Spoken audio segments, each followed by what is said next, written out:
So I'm just gonna kick it off and say I absolutely love the movie. I've seen it twice already and I'm obsessed. Oh, I would love to talk a little bit, yeah, I would love to talk a little bit about the different fighting styles that we see between when we're contrasting Batman with Catwoman. Can you talk a little bit about that and how you approach that?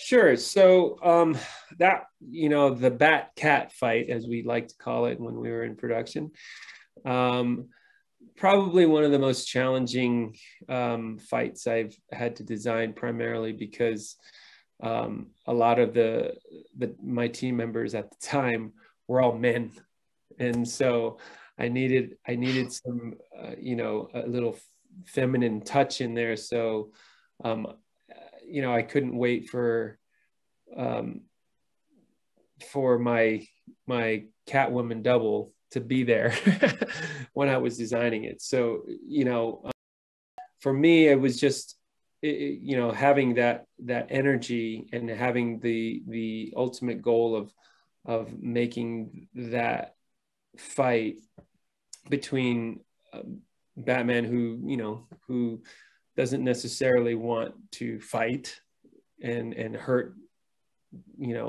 Selena, and having Selena really just kind of go all out, but in her own specific style, which is more distance oriented, but also still make her feel sexy and alluring at the same time, but also vicious still in her own femininity, without making her feel or even look like it's a man fighting. I thought that was one of the challenges, because there's also no one gets hit in that fight. So it was kind of, on par with each other, and each of them had a specific style. So the way I trained Rob was in a more in a style that is more familiar with close range fighting, which is elbows, knees, grabbing. Also, it allows him to let the jeopardy come much closer to him, especially when fighting multiple opponents, because we don't want anticipatory movement reaching out for punches that aren't there or blocking things that aren't there. And so we kind of kept him really tight. And so I trained him in a mixture of styles between Filipino martial arts and Eskrima, Kali, Arnis, as well as some Silat drills, some Wing Chun, some boxing, Muay Thai, obviously some kickboxing, and some Hapkido, but not as much. But a lot of footwork training, a lot of reactive training. Obviously starting off with sticks and bringing everything in much closer, so he can do empty hand work. So I would do the sticks first and then apply it to empty hands, and then really did reactive training, so that he can really, allow the jeopardy in so much closer, so that it really feels real. Because in actuality, I told him it is going to be real, because I'm going to teach you how to protect yourself at all times. So even when we were doing things, I would always change up the rhythm and timing of things so that he understands and develops more of a spatial awareness and range. So when he does get comfortable, he can stay in the pocket of engagement longer. And when he does get uncomfortable, he can always move back.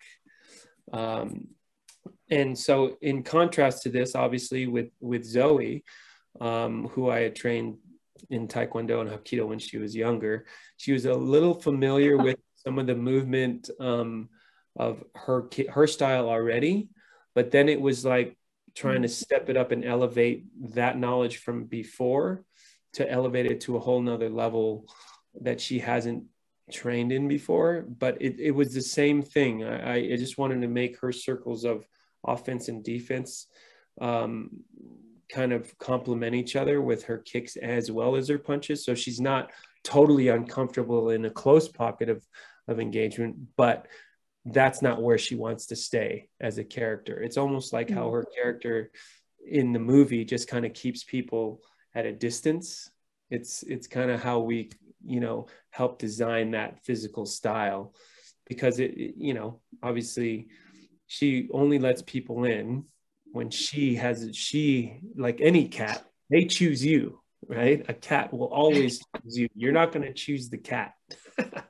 So we had a lot of fun with that. And I trained her. Her styles were more into kicking range. So we did Taekwondo, some Muay Thai drills as well, boxing, capoeira movements. We also touched base on some Hapkido stuff. So for circular footwork, also joint manipulations. And, you know, I think their styles are so different, you know, and he's more upright. Not that he can't fight down on his back or down low, but his level changes on his opponents are not as defined as Catwoman's, as Selina's, because she's not really Catwoman yet.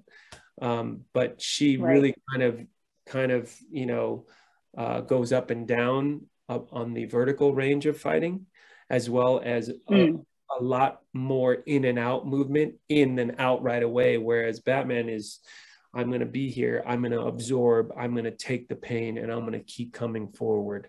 You know, if you were to compare styles from boxers, I would say, you know, Zoe's more like a Sugar Ray Leonard and Muhammad Ali, whereas you know, Batman and Rob is more, geez,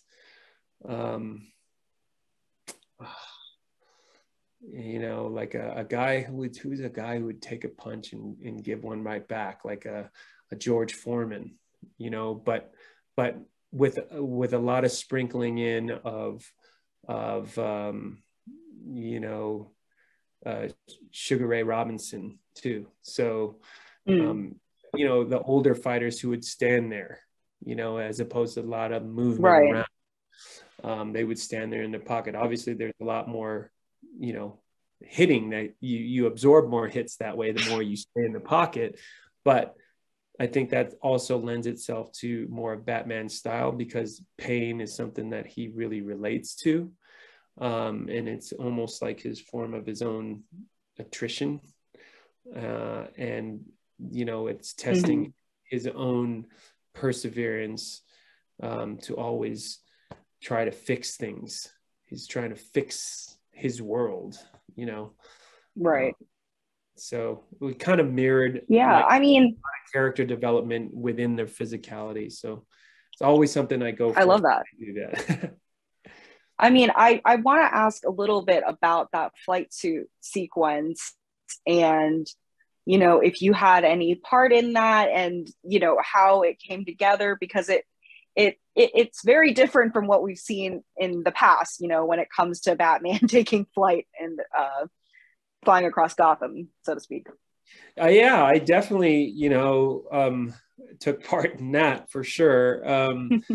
You know, Matt's vision is always, for this iteration of Batman, is to get things in camera as much as possible, to keep it grounded and to have it feel real. You know, he's always pushing the boundaries. Even though we do movie magic, a lot more movie magic exists in a lot of movies these days, more than ever before, because we have the ability to do it, and the ability to do it well.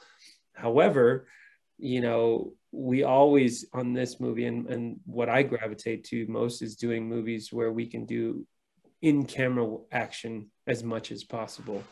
So we studied a lot of wingsuit flying, and we studied how those guys actually, you know, recorded themselves and filmed themselves, and really try to make it feel like it was, you know, he had cameras where you can actually put them, as opposed to putting cameras, you know, in places where, okay, you know, how would you shoot that? Okay, you would shoot that, if you were to really do it, you would shoot that with either a fellow wingsuiter, you know, or some type of flying camera or a drone, right?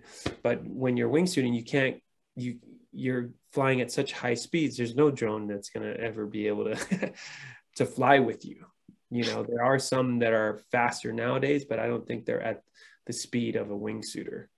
So I've yet to see that anyway. Mm-hmm.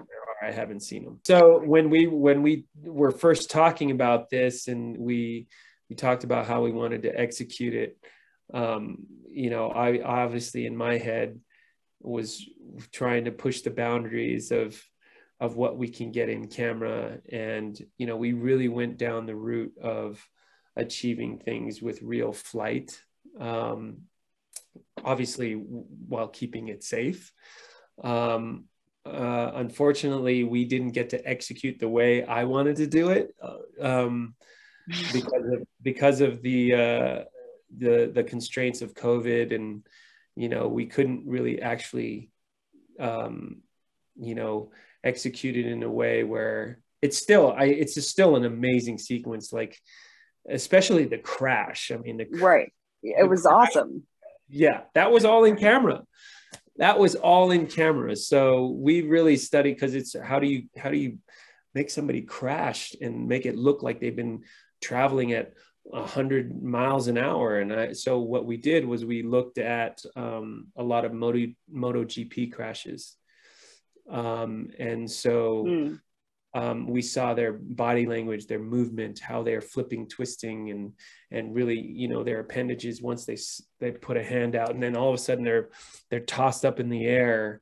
So we really use that as a frame of reference, which a lot of the action in this movie, we always try to look at real things that have happened as points of reference, and then try to really kind of blend it into the world of Gotham. So it really retains that sense of realism. Yeah, we really got that. And I really want to thank you for speaking with me. And I love the movie again, and can't wait for everybody to see it.